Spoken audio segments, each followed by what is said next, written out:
Je m'appelle Philippe Keun, je suis architecte de formation et suite à ma formation, justement, j'ai mes stages, j'ai décidé de partir en courant, de quitter ce milieu et j'ai découvert le graphisme que j'ai pratiqué depuis.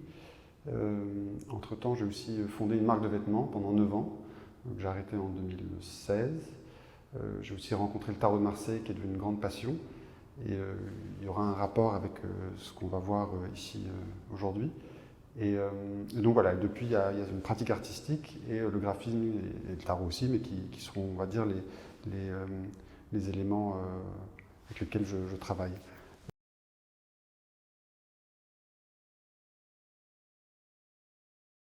Le projet s'appelle Stratégie pandémique et il s'articule, on va dire, on peut voir ici autour de 3 axes. Et on pourrait aussi voir ces 3 axes comme pas des axes définitifs, mais ce seraient 3 axes parmi tant d'autres, ou parmi d'autres, si on pourrait imaginer que ce jeu pourrait comporter 58 cartes, ou 56 ou 78 cartes. Il y aurait d'autres axes qui seraient articulés, et voilà. Donc là, on voit un échantillon. Les 3 axes qu'on voit, c'est il y a les familles pandémiques, les espaces publics pandémiques et la carte du Joker. Donc ici, on verrait tout ce qui est de l'ordre de l'espace privé et espace public, et puis ici, on pourrait voir le milieu intérieur ou l'espace intérieur. Alors si on rentre dans la carte A, donc extension horizontale, toutes ces propositions-là se basent plus sur cette idée de bulle et de sphère de bulle qui est apparue et qui, moi je l'ai entendu pour la première fois pendant le premier confinement, qui est de dire il y a un certain nombre de personnes que l'on peut voir et avec lesquelles on peut vivre. Et ici l'idée c'est de se dire on pourrait étendre la notion de cellule et l'étendre à une rue par exemple. Donc on prend toutes les maisons mitoyennes, on perce les mitoyens et donc tous les appartements qui sont à un même niveau vont communiquer et vont créer une cellule. Ici on voit par exemple une ouverture qui est une grande ouverture. Sur les côtés on voit les différents types d'ouvertures qu'on peut pratiquer. Plus l'ouverture est grande, plus la prime pandémique est grande.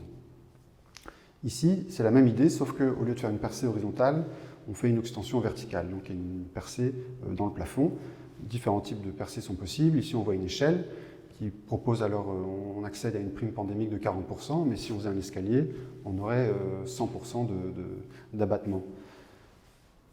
La carte décalage, c'est tout d'un coup, chaque voisin décide de faire une ouverture, mais en fait, il y a une non-adéquation où l'adéquation n'est pas complète et donc on a une sorte de conflit entre les deux intentions.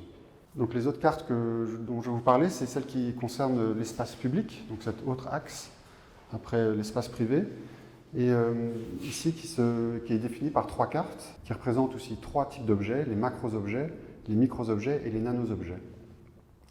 J'ai appelé ça les dispositifs mnésiques, donc en fait des dispositifs qui touchent ou qui travaillent la mémoire.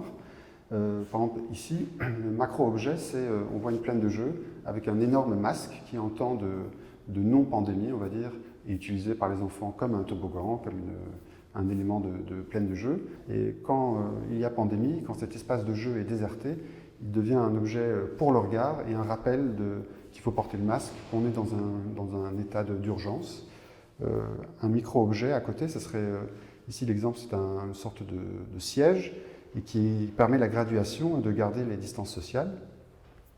Et le nano-objet, on a cette petite lampe qui serait fixée aux façades et qui serait éteinte en temps de paix, on va dire, ou d'accès à l'espace extérieur. Et pendant une pandémie, c'est une petite loupiote qui s'allume, et j'appelle ça un pustule radieux, qui serait de nouveau quelque chose qui nous rappelle l'état d'urgence dans lequel on est.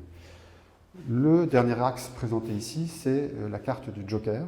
C'est cette idée que si notre milieu intérieur et on pourrait dire sain ou fort, on peut accéder à tous ces espaces en toute légitimité, où on devrait pouvoir, ce qui n'est pas le cas à l'heure actuelle. Mais donc voilà, donc ça crée un peu le pivot entre ce qui est l'espace vécu intérieur, le chez-soi, l'espace extérieur, l'espace public et notre corps.